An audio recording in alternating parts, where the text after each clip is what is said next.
Un nouveau membre de la famille Honor est arrivé, le Honor 8X. Est-il bien dans la lignée de ses frères et sœurs? C'est ce qu'on va voir tout de suite.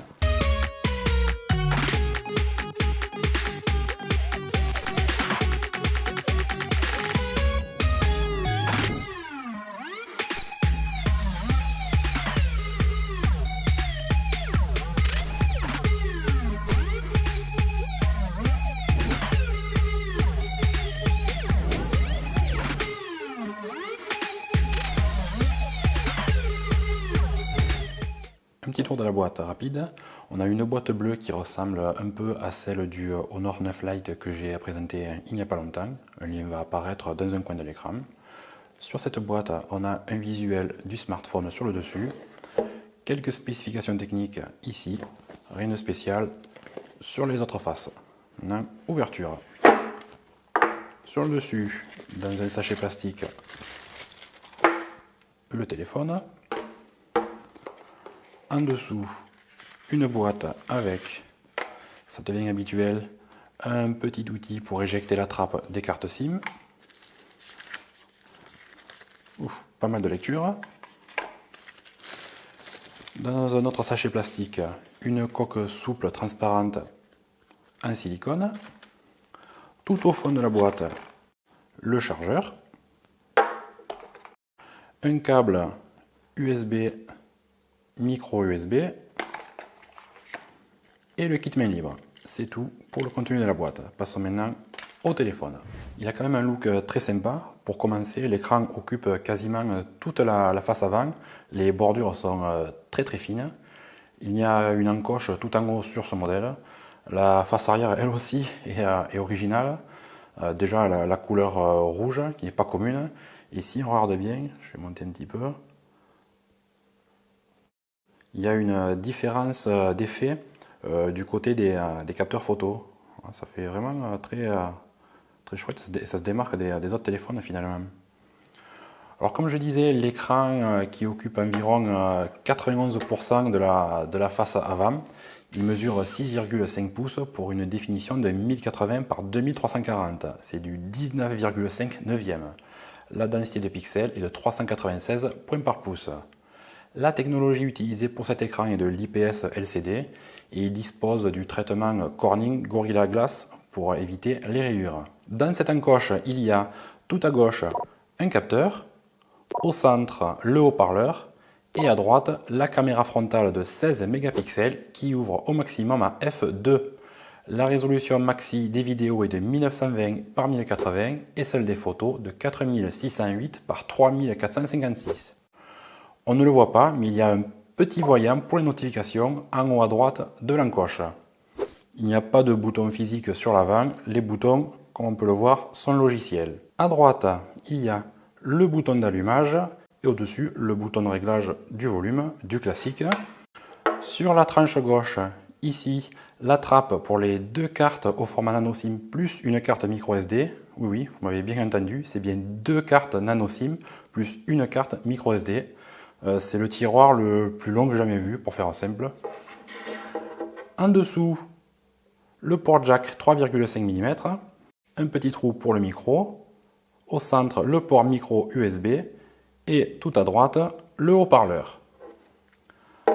En dessus, un autre petit trou pour un micro qui sert pour le système d'annulation des bruits ambiants. À l'arrière, le double capteur de l'appareil photo et un flash LED. Il y a un capteur de 20 mégapixels à f1.8 et un capteur 2 mégapixels à f2.4. L'autofocus est à détection de phase. La stabilisation électronique.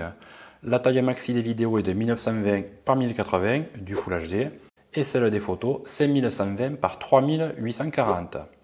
Pour terminer, au centre, le capteur d'empreinte. Quelques chiffres. La longueur est de 160,4 mm, la largeur 76,6 mm et l'épaisseur 7,8 mm. Le constructeur donne un poids de 175 grammes, je l'ai vérifié à 186 grammes. Le téléphone fonctionne sous Android 8.2 Oreo avec la surcouche EMUI 8.2.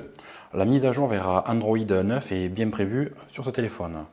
Le processeur est un processeur maison, c'est le Kirin 710. C'est un processeur à 8 cœurs avec 4 cœurs cadencés à 2,2 GHz et 4 cœurs cadencés à 1,7 GHz. Il est épaulé par 4 Go de mémoire vive.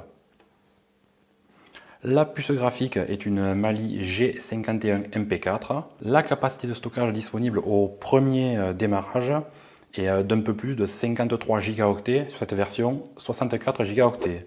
Cette mémoire est extensible, on peut avoir jusqu'à 256 Go supplémentaires en ajoutant une carte micro SD. Pour les capteurs embarqués, il y a donc le capteur d'empreinte à l'arrière qu'on a déjà vu, le GPS, un capteur de proximité, un accéléromètre, un capteur de gravité, un gyroscope, une boussole et un capteur de luminosité. Pour la connectivité, il y a le Wi-Fi, la norme 802.11 ABGN-AC en 2,4 et 5 GHz. Le Bluetooth, lui, est en version 4.2 avec tous les profils habituels. Et il y a aussi le NFC. Comme je le disais tout à l'heure, on peut mettre 2 cartes nano SIM dans le téléphone. Les 2 cartes pourront utiliser la 4G simultanément. Ce téléphone est bien compatible voix sur Wi-Fi pour ceux qui en ont besoin. C'est une habitude chez Huawei Honor, c'est très bien. Pour les fréquences, aucun problème de compatibilité avec celle utilisée en France en 3G et en 4G. Il ne manque que la B28, décidément.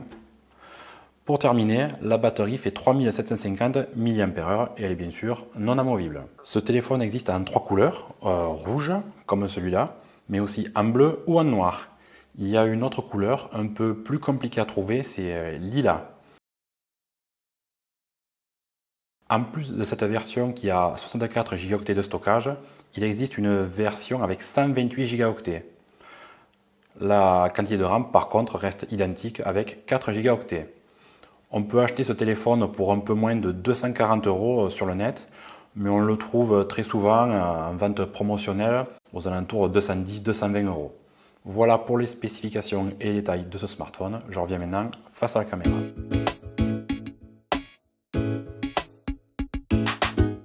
La construction est très bonne, il y a du verre partout, sur l'avant, sur l'arrière. C'est très bien ajusté, il n'y a pas de jeu dans les boutons.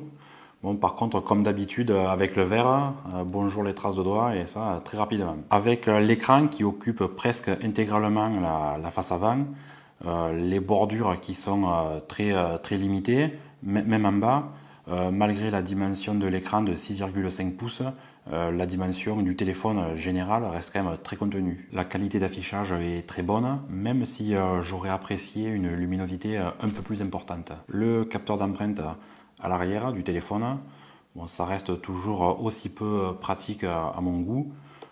Par contre, il fonctionne très bien. Le téléphone est déverrouillé ultra rapidement.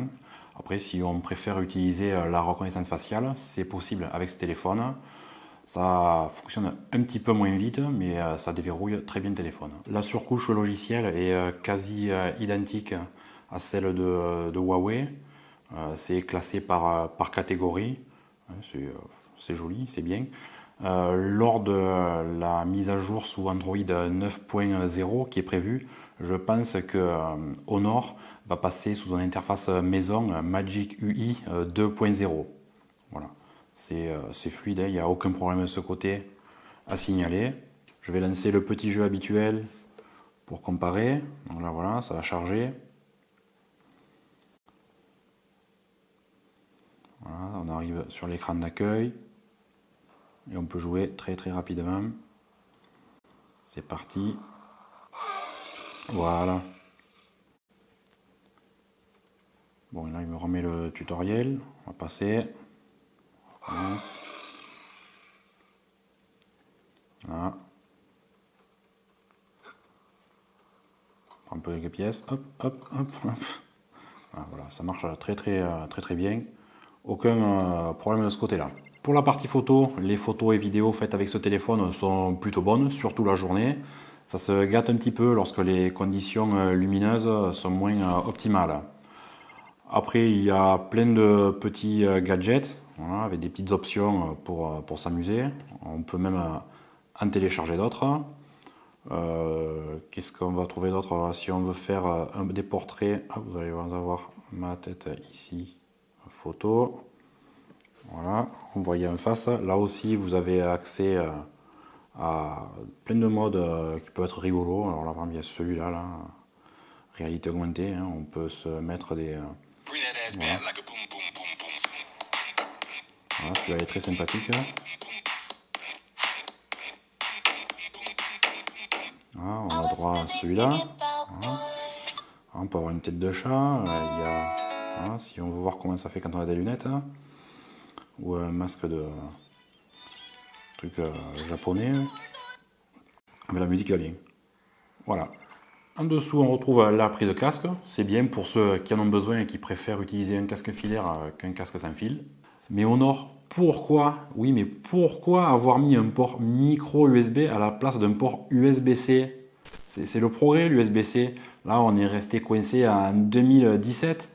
Ça ne doit pas coûter bien plus cher de mettre un port USB-C à la place de celui-là. Je ne sais pas pourquoi vous avez fait ça. Hein. Là, pour le coup, c'est pas top. Du côté de l'autonomie, là, on est en présence d'un champion de sa catégorie. On peut passer la journée loin d'une prise sans problème. Hein. On peut surfer toute la journée, écouter de la musique, regarder des vidéos, jouer, faire ce que vous voulez. Aucun problème. Hein. Il tiendra la journée. Il est très très endurant. La coque en silicone souple fournie. Et il y a un film de protection posé en usine. Voilà, c'est un film en plastique hein, pour protéger l'écran. Donc ça c'est du bonus. Hein. C'est toujours bon à prendre. Alors je prends. Honor a finalement réussi un téléphone très sympa déjà visuellement, esthétiquement. Les bordures très fines de l'écran 6,5 pouces font que le format général reste quand même contenu. Les performances sont au rendez-vous. Au final, il ne manque rien d'indispensable pour en faire un des meilleurs téléphones de sa catégorie. C'était mon test du Honor 8X. Si vous avez des questions, laissez-les dans les commentaires, vous savez, je réponds. N'hésitez pas à laisser un pouce en l'air si la vidéo vous a plu. Abonnez-vous, c'est gratuit. Activez la petite cloche pour être prévenu de mes nouvelles vidéos. Je vous dis à bientôt pour une nouvelle vidéo et toujours avec l'accent du Sud. Allez, ciao! La largeur 76,6 mm sont plutôt bonnes pour stop. Laissez un pouce en l'air si cette vidéo vous a plu ou un pouce en bas si elle vous a pas plu, tant pis. Quoi dire d'autre? Là je suis perturbé. Like a boom boom boom